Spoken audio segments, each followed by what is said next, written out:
pour ce chapitre, nous allons repartir de la scène par défaut et nous allons dupliquer le cube de base. Shift D. Maintenant, on va éditer un de ces cubes. Nous allons aborder les outils d'accrochage. Alors, ces outils sont disponibles dans la zone avec l'icône d'aimant. Donc, c'est désactivé par défaut et à droite de cette icône d'aimant, on a le mode d'accrochage. Alors, sans activer l'icône d'aimant, nous allons faire une manipulation, par exemple déplacement.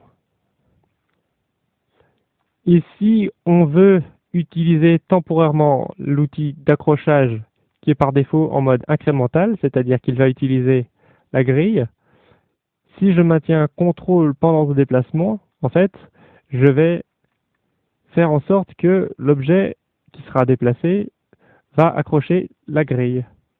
Il va aller en pas de 1. Même chose pour la rotation.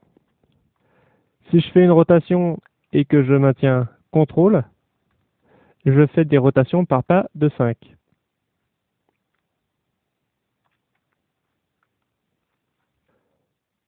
Donc l'icône est désactivée par défaut.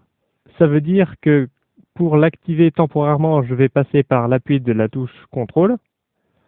Si maintenant je veux faire l'inverse, c'est-à-dire activer par défaut, eh bien j'active l'icône d'aimantage et quand je vais faire une manipulation, ce sera déjà activé par défaut. Et si je veux temporairement désactiver ce mode, je fais CTRL pour désactiver l'accrochage. Et quand je relâche, ça réaccroche. On va voir les différents modes maintenant. Pour cela, je vous propose de passer en Edit Mode d'un cube et de passer, par exemple, en mode Vertex, donc point. Et avec ce mode d'accrochage, on va pouvoir accrocher sur les différents points. Donc, si je déplace et que je vais mettre le curseur sur un des éléments points, eh bien la sélection va s'accrocher automatiquement sur cet élément en question. Alors pourquoi je vous ai fait ajouter un autre cube? C'est pour que vous voyez bien que ça fonctionne aussi avec un autre objet externe.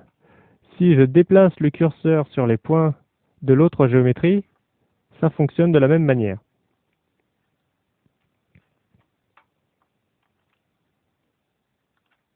Une petite note, quand vous allez utiliser cet outil, ça va être non pas la position de l'élément déplacé qui sera pris en compte. Là, par exemple, regardez, si j'approche les deux points l'un de l'autre, il ne se passe rien. Mais c'est bien la position du curseur. Donc, si j'approche la souris sur un des éléments, ce sera bien sur cet élément que ça va se coller. Les autres modes fonctionnent sensiblement de la même façon.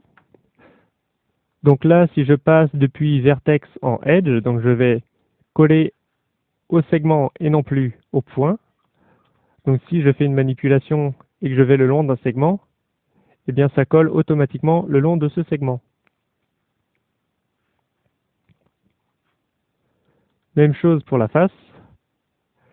Si je déplace le point et que je déplace le curseur, eh bien le curseur va se coller sur les faces des objets.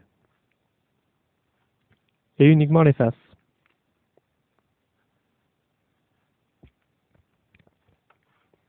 Enfin, le mode volume. Le mode volume va faire en sorte de déplacer vos points à l'intérieur des faces, à l'intérieur des volumes. Donc, si je déplace le curseur ici, ça va être systématiquement à l'intérieur de mon cube.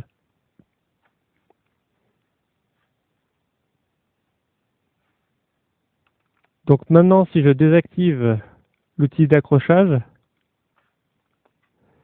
et que je déplace, il existe une option qui peut être intéressante pour affiner le déplacement, c'est l'appui de la touche Shift. Donc si je maintiens Shift pendant les déplacements, eh bien, le curseur sera beaucoup plus sensible.